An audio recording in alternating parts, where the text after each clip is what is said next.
On va commencer par l'histoire dans l'art. Dans la Bible, la tour de Babel est symbolique car elle débute de la terre pour aller jusqu'au ciel. Le plus célèbre, surnommé la Grande Tour de Babel, a été peint vers 1563 et actuellement conservé au Kunsthistorisches Museum de Vienne.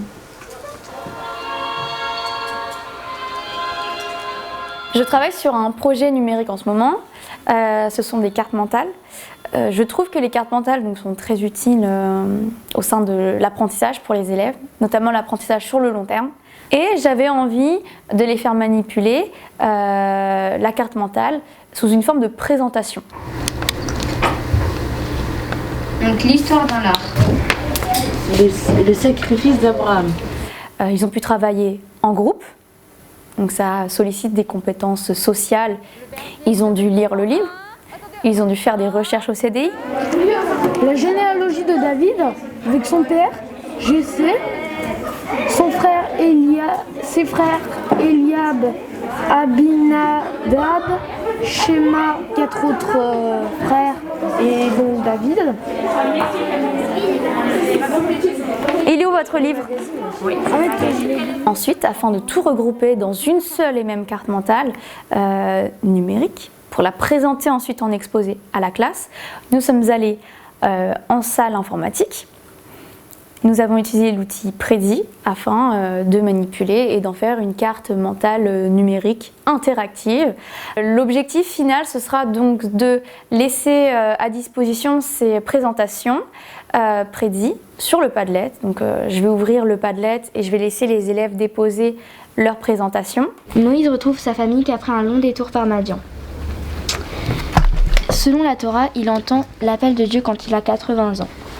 Son bâton. Il l'a trouvé chez Jéthro, fiché en terre, son beau-père. Œuvre. Moïse faisant jaillir l'eau du rocher, fait par Tintoret. Moïse sauvé des eaux de Nicolas Poussin. Alors il y a plusieurs objectifs pédagogiques et didactiques.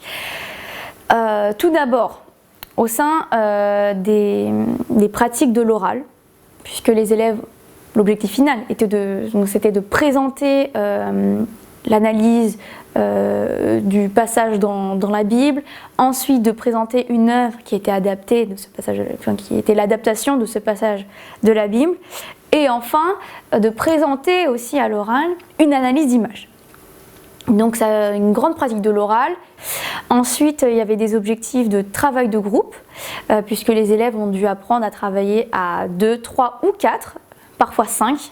Donc c'était assez complexe.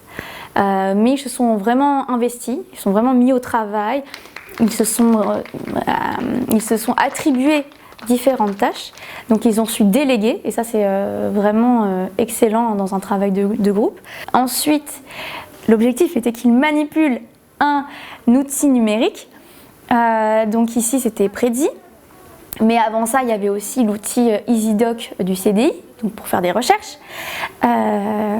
Ils ont réussi à faire une présentation, à insérer des images, à insérer du texte, à insérer des liens, à insérer des vidéos, à trouver un passage de la vidéo qui leur plaisait. Donc, c'est vraiment, on a pu vraiment toucher plein de compétences.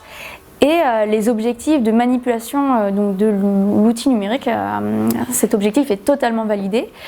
Certains n'avaient jamais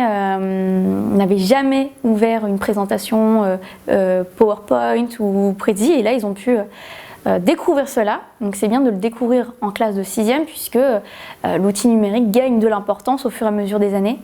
Et c'est une bonne découverte. Faites marche. Oui.